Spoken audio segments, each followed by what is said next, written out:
Okay, when Mr. Maxwell is ready, we'll commence. Thank you. Thank you, everybody, and I'd like to welcome everyone here today. Welcome all our visitors. That we seem to have quite a few today, which is excellent. And members of the press, I always like to welcome them. You never know, they might write something nice about me. And Mike, would you please open our meeting? Kia ora no tātou. It is the tradition of our race to acknowledge the passing of people, and I make no apology for having to do this in te reo, but when we do speak to them, it is as if they are in this room, and Michael's spirit is here. Nō reira e te rangatira, a tēnei te mihi atu. Ka hui hui o kai mahi, o hoa, I muri e au, a ki te mihi ki a koe I tēnei ata. Aho ko tai koe ki te marama unga ki reira. Ka noho mātou ki rungi te aroha mō tō wehinga atu. I ki ane e te he maumau. Ka ore koe ko tai ki te kaumātuatana. Ka whakahoki te karanga a te atua. I te tainana mai o te tanata, whānau mai, ka hore te tanata, ka mohia te rā o te wehinga atu. Nō reira, haere atu. Haere atu ki runga I tō mātou aroha. Aho ko whetu atu, ka hore mātou e wareware. Nō reira, Michael, he te rangatira. Haere atu, haere atu. Would you mind standing and we'll just sing that whakaarea mai, led by Joyce Ann. Whakaarea mai, tori peka ki au, ti aho mai, raro I te po, hei kona ti tiro atu ai, ora mate, he au koe no. Whakaarea mai, tori peka ki au, ti aho mai, raroto I te po, hei kona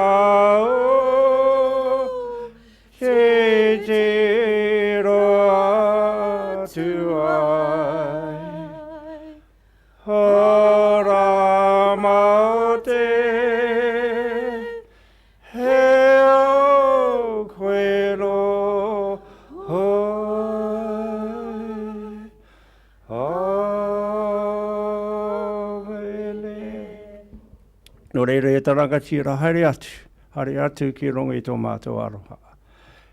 Thank you.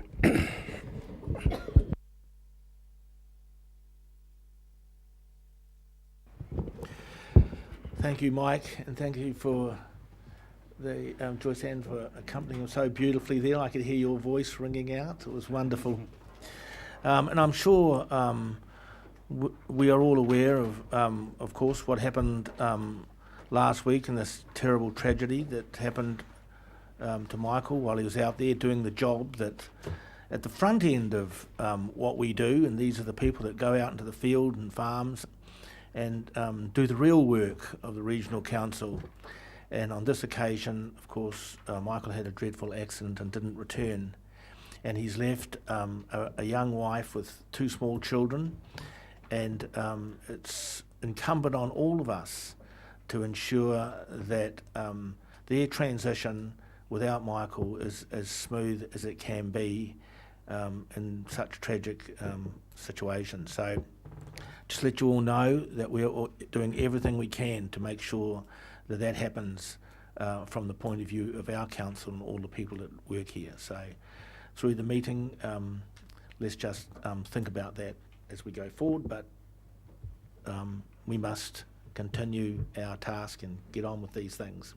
And we have a wad of paper, a couple of forests, which I'm sure would shock Michael if he saw the forests that we create in the notes, so that he can go out and people such as him can do his job. So we'll get on with our agenda. Thank you all, and thank you, Mike, for such a wonderful note. Just apologies. I have apologies from Rick Barker, and Rick's been stranded. He tried to get home last night, but no planes were flying out of Wellington last night, and it appears that no planes are flying out this morning. He's on the 11 o'clock plane, but he may not make it at all. And also apologies from Alan, Alan Dick, who's not feeling well today and won't be with us. Are there any notices? This is a notice, isn't it? No. Oh, someone can move to accept those apologies, please. Fenton. Paul. All those in favour? Aye. Any notices? Do I have that? Is that a notice? No. It's not. No. No notices? Then we'll move on. Any new conflict of interest? We have a thing here that's going to circulate, I guess, the conflict of interest register. Leanne would just like everyone to have a quick look at it and just make sure that it's right, and if you need to add anything to it, then do so. Are there any other conflict of interest today? It's not. It's here. I'm going to flick it around. Yes. Yeah, just in regard to one of the agenda items, which is the HBRC statement of intent, I believe I have a conflict as a director of HBRC in the council discussing that, and I think I should withdraw when that discussion takes place.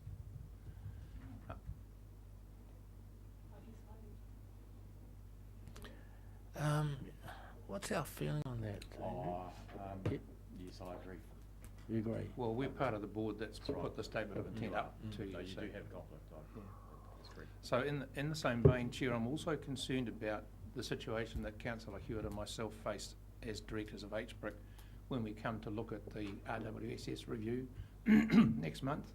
And I don't know whether we have a potential conflict or not, but you think we do or we don't? Provided HBRC has made no decisions in relation to the RWSS that are related to that review per se, then I don't believe you do. But you need to be very clear about that, and you need to have made sure that you minute in your HBRC process that you've stood aside from any decision making specifically around that issue. So. And if I can add to that, with the chair, we've been working. Sam and I've been working very, very closely to make sure that my position is not conflicted. So I think it's a matter of being clear. Each time you face a decision process, whether it's sitting at this table or it's sitting at the HBRC table, you need to be clear. Well, fundamentally, it's your choice where you want to exercise your decision-making process, really. But I think it's just got to be clear about it, Peter. Yep. I think we do. Can I just have a further clarification from the Chief Executive? Is he saying that the reason for the conflict in regard to the SOI is that a decision is to be made versus attendance at a consideration of the review documents where no decisions are made? Is that the rationale for that's exactly determining it. a conflict? So yes, that's exactly my view on it. And what HBRC directors will have done as a board is they will have had their CEO draft with them the SOI. You will have resolved as an HBRC board to present that SOI in its draft form to the council. That's a decision, right? However, Mr. Chair, the SOI presentation today merely seeks the direction of council. No decision it's adopted in June, as opposed to a decision being made, although the content may in fact be a decision. Well, I think there's enough, my view, I mean, you could get if you really wanted to get pedantic about it, you could get a legal opinion on this, but my view would be that there's been enough debate, formation of views around the board table of HBRC already in relation to the SOI. So it's a set of decisions and a process of decision making, if you follow me, Neil. Whereas in reality, HBRC per se has had minimal involvement in the review. It's simply as an entity as looking at accuracy. Haven't even got to that point yet. And directors aren't tied up in that. So I think I personally think it's quite a solid distinction between the two. Rob? A quorum, if with the absence of 2 plus 2, that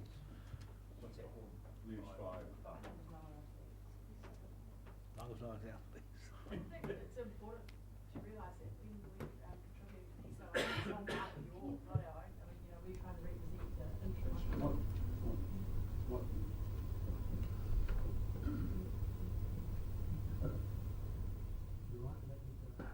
Don't need to say anything. I think that it's actually important that we do take some counsel on this, because it's the very reason that someone will have a go at us in the future. So I think probably we... Can I make a comment? Yeah. Yep. I have had a discussion, and Liz, you have as well, with the Office of the Auditor General around these issues, and I think, Liz, it's not going to be my issue personally, but I think maybe there's a bit more clarification that we can seek there, right? But in the meantime, I think my strong view is that by following the process that I've discussed, I think you're fine. Okay, I think, Leanne, it's really important that we had a discussion around the conflict of interest, and it's an ongoing discussion, and Chief Executive thinks we don't have a conflict, but we just need to be really clear in our minutes about that. Okay, we'll go to confirmation of our minutes. We have 2 sets of minutes we need to confirm. We have the first one is the minutes on the 22nd of February, which was the Regional Council meeting. I'm going to take them as read and correct. Do we have any person who thinks they're not correct? Therefore, do we have a mover to move the minutes for correction? Councillor Wilson.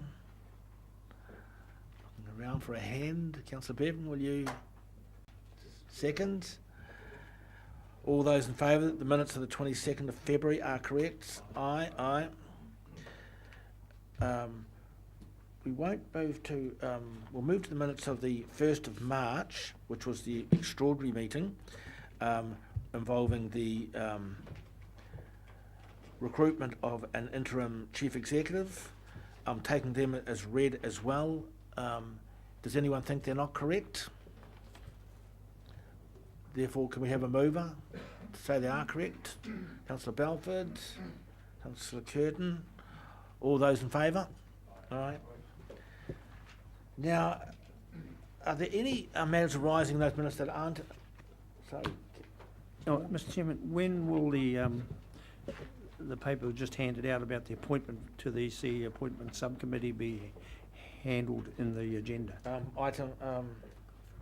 later items are not on the agenda, so you have to stay all day. Oh, whoa. Don't worry, Mr. Moore, I'll wake you up. Councillor? So as soon as we're moving to a paperless society, are we going to be getting these minutes, unconfirmed minutes, on our iPads, or have I just not been able to find them amongst the hundreds of pages? You mean? Yeah, you need to answer. Hi, thank you for asking that question. It's a great question. Yes, we do put them on the portal under the same date as the meeting was held. And if you would like to not receive any paper in future, just let me know and we'll take you off. You will only receive electronic via the portal from then on. No, so I'm just trying to work the logic in it. We're all over the show, aren't we, with all the different envelopes, and it's very hard to work it yet. I'm wondering if there's a better way we can transition. Chair, I'm inclined to agree with Councillor Hewitt. I'm finding it a little bit confusing the way the file's been set up on the portal, but I thought that was just me. It's not easy. In HBRC, they have the unconfirmed minutes as part of the agenda there, so you're following a logical sequence, not flicking back and forth. That works, but yeah, so long as I know where they are, I guess. Yeah. Right, well, we're happy to work with you to improve the system in any way we can to make it easier to use. Yeah, definitely. I think, Councillor, in the next decade we'll transition to total paperless society, but whilst there's a couple of old blokes around here struggling with that, it probably will take a decade. It's a very wise statement. Who are you referring to, Mr. Chairman? Nevertheless, so the only matters that are in these minutes that need to be risen, but that we need to we could put on the items for business, not on the agenda, but I really want to get at this process. If there's anything there that we think should be, there's follow-up items that are in this paper, but is it, councillors, do you have any issues that you want to take up? Okay, then we will move to, we'll confirm all those minutes, no matters arising. We'll go move to the follow-up items, which is a little bit different subject. Are you going to take us that, Liz, or is somebody else going to take us through that? You Luann. Your Thank you, name's on Mr. the Chairman. paper, mate.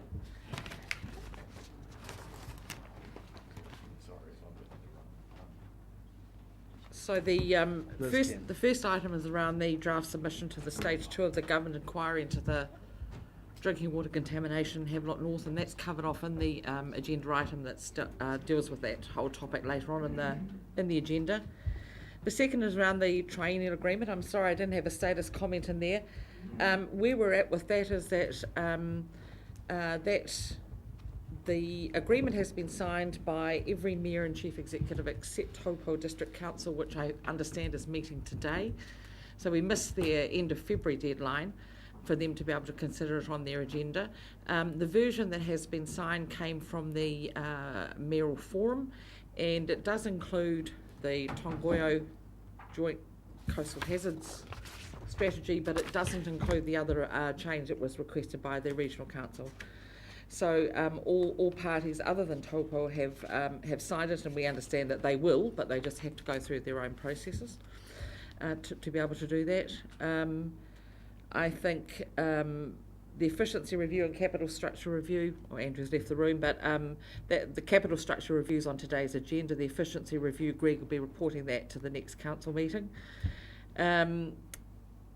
The next item I think is fairly self-explanatory. That's going to the Regional Planning Committee on the 5th of April. And finally, from Mr. Moule, who's not in the room today, there was a question at the last council meeting about the staff earning less than the living wage.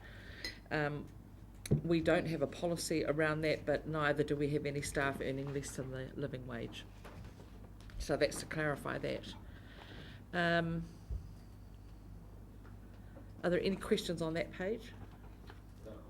Or, yeah, Paul? Yep. Thank you, Chair. Liz, I appreciate the final item, item number 5, that the council doesn't have any staff earning less than living wage. I'm really pleased to see that. But the part about the contractors, we're not having a policy stipulating that contractors will also not have any staff earning less than living wage, and there's no policy in place. Can someone, I mean, I don't need to deal with it now, but can someone let me know how we put that sort of policy in place, or we look at doing a policy like that, just for future reference? I think it's something we should be working away at.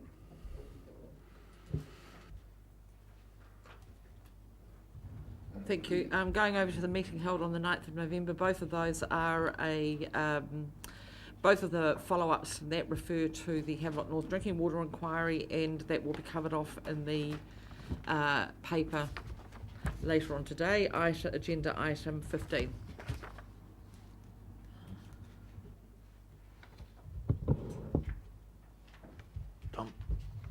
wasn't fast enough on my feet. Back to the number 4.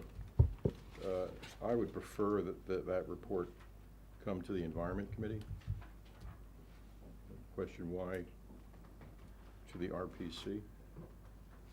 I've read both of the documents involved. They're very sweeping documents. They cover a lot of issues that are, in my mind, beyond the purview of the RPC in the first place, but clearly within the ambit of the Environment Committee, it seems to me. Chair, there's no reason why they couldn't go to either. There's 2 reasons why I've suggested the RPC. The first of which is that there are implications in both reports for tangata whenua and co-management, and so I was of the view that the tangata whenua members of the Regional Planning Committee would be particularly interested in these 2 reports. The second is that both reports fundamentally are about resource management, and the focus of our Regional Planning Committee is our resource management planning functions, of which all of our rules, regulations, etc. in the region are derived. The Environment and Services Committee has a wider ambit beyond resource management into other functions of council, and on that basis it seemed like the RPC was the best place to go. Given that paper is due at 11 o'clock today and I'm presently writing that paper, I would be delighted to shift it up to the Environment and Services Committee, and therefore not need to lodge it at 11. So I'm in the hands of councillors on that. Well, I've indicated my preference, Mr. Chairman. Well, you are the chair, so of the Environmental Committee, so you can go to both.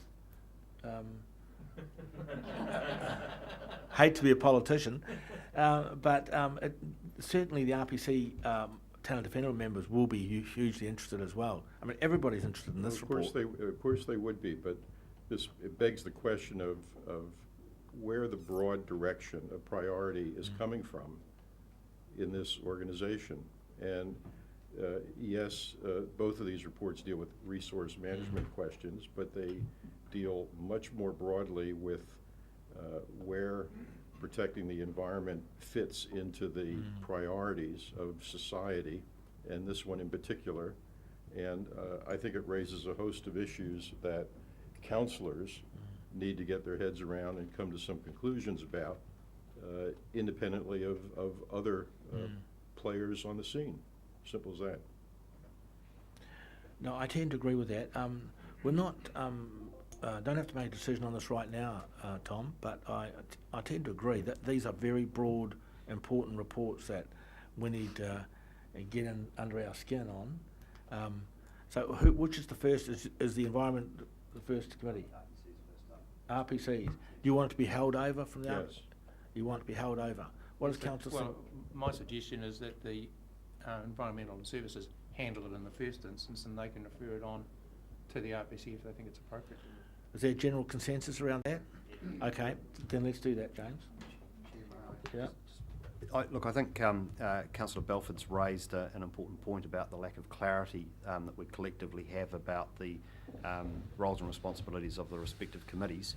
Traditionally, the Environment Services Committee has been seen as our operational committee, where the frontline functions of staff, and you can think around asset management, flood control, those sort of things are dealt with, and that certainly in the terms of reference for the RPC, and I think believe in the minds of the tangata whenua, that is our strategic committee with respect to environmental management. It is where the charting of the direction of the council's resource management functions are articulated through regional policy statement, regional resource management plan, our principal vehicles for driving environmental management. So I think the issues that have been raised has been bouncing around unresolved pretty much since the election last year, and it would be very helpful for staff to get some clarity from councillors about precisely the roles and responsibilities of the relative committees. We do, I think, have to have a I think, specific, structured conversation about this. We deal with matters of like climate change, transportation. There are a whole host of issues that we deal with that are, at least in my mind, not clearly within, don't involve plan changes, RMA issues per se. They could, they may not. The solutions to those issues may or may not include plan change approaches or regulatory approaches. They may include other kinds of things, funding, simply policies, actions by this council. So our strategies, it seems to me, need to be considered in a holistic way. I think we do need to sort through what the order is, what goes where, when, as far as these two committees are concerned. I don't know when that's going to happen. Maybe that should be an Environment Committee agenda item, or I don't know where that should happen, but it needs to happen somewhere before we go much further, I think. Chair, can I suggest we use the workshop that we really do need to have around finalising the strategic plan of the organisation as a vehicle for that. Obviously, translating our strategic plan into, we haven't yet set a date on that, and so I did send an email to councillors last week noting the fact that we haven't got one set and really seeking some feedback about whether there's enthusiasm to have one. Given this additional issue, it seems sensible that we do so then we can discuss translation of that strategic plan into our business, how we're going to implement it through our various committees, etc. So that would be very useful for staff. I think that's personally think that's the place to do it, Tom, because what you say makes intellectual sense, but I'm pretty sure that none or few of the treaty claimants members would agree with your position. They would think otherwise. So rightly or wrongly, they would think otherwise. So I think we do need to have a workshop around that and figure out what we're going to do. And it's probably not the place here to debate it. So if we can put that on table, I'm going to take up your... Is everyone happy just to leave that and we do have a workshop and we do thrash that out, because these things pop up as we're going into this journey of partnership, the partnership journey, and none of us are experts on it, so we do need to thrash that out. Okay. I just want to, Elizabeth, too, sorry, Tom did it, so I'm going to do it too. Item 5 is that Paul raised. I'll turn the page because I can talk about it anyway. It is hugely important that we have a policy on contractors, because you can just see what's happened in Blenheim in the last week, and that's causing huge problems in the industry, and its ramifications in Hiratonga will be felt. Where you've got some rogue contractors employing people, and it's happening in Auckland, and people are on, are onto this. So it's happened again this morning, I hear.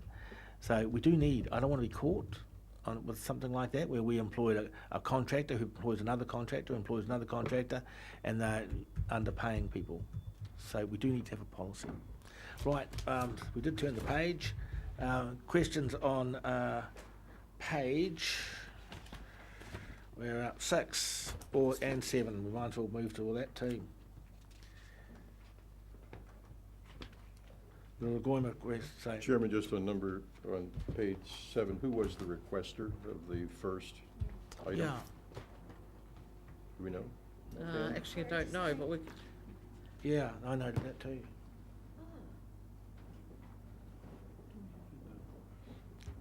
Are you able to access the database from here, Leanne? Yes, I will have a look. Thank right you. now. So we can come back to that, Mr. Chairman.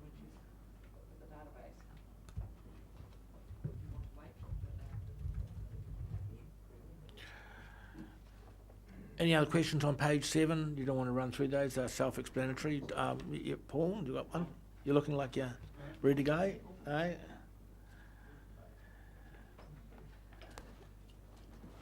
Then that's it then. Okay, we don't have to move the follow-ups, do we? Except, do we go, oh, we do usually, okay. So the follow-up items, we have a mover that we accept that. One, and Tom, Paul and Tom. All those in favour? Aye. Carried. Okay, and item 5, calls for items, business not on the agenda. We have one, I have one late item, and that is, where is that now? That is the appointment to the CEO appointment subcommittee. And that is the issue of whether Toro Waka, as co-chair of the Regional Planning Committee, be appointed to that appointment subcommittee as an observer and question asker only, but without a vote. So we will talk about that when we get to item 18. So we put that on. Any other late items? Minor items, sorry. Yes. Balance Farm Environment Awards. That'll be exciting. Debbie? If you can please put Farm Environmental Management Plan support, but I may have the opportunity to bring it up during the agenda, so in which case I will, but otherwise it's there. Okay. Just, Mr. Chair, we'd discuss who's going on Friday to the funeral. No, we haven't discussed that as an item. Oh, as an item, you want to talk about it? Okay, Mr. Moore. Any other late items? We have 4 then, do we? No, we have 1, 2, 3, 4. My one. Yeah. It's great when I'm right and have to correct you. Okay, then let's move to item 6, fixing the common seal. What do we have there? Diane or Andrew? No, listen, you, Liz. Looks like it. Or James? Or Paul?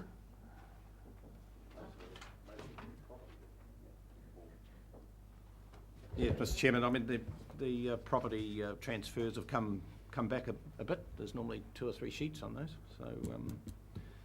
so interest rates are started to go up again. So that's probably changed people's desire to freehold. How much have interest rates gone up? No, they have. Yeah. Got to keep your eye on it. No, they have. They've Councillor probably Bevan, got up I have 2 or 3 yes, I just have a basis points. question on the last one, the deed of lease. Can we have a little bit more information about that? And I'm particularly interested to note your comment, I presume it's you, Paul, describing this lease land as ineffective. I have no idea. I've never heard land being called ineffective before. I can explain that. This is a fairly small parcel of land at the north end of Lake Tutera that the Maori owners have come to us and said, would we like to lease it? And we believe it provides, it is right adjacent to the road and between the road and the Mahiarue, which is a stream which is the outlet to Lake Tutera. I believe it's quite strategically important for council to have control of that land, and the landowners have entered into agreement with us. So 11 acres, wasn't it? no, it's 0.4 hectares. No, Oh. it's a very small area of land. 11,000. I remember there was 11 there somewhere. No, it's not. No, we have paid for the lease. It's a fairly small amount. So, but it's a can I ask- 25-year lease. Yes. Mr. Chairman, how many blankets would that be? A real things, real dollars. Yeah. Okay. Yes. Could I just make a comment? I'd like to say thank you, Mike, for picking that up and doing that. I mean, the more we do that sort of stuff around that area, the better off we're going to be. So, thanks for doing that. Any other more questions or comments? Otherwise, we'll look for a move to confirm fixing the common seal. Fenton and Peter. All those in favour? Aye. Right. Thank you very much. Move on.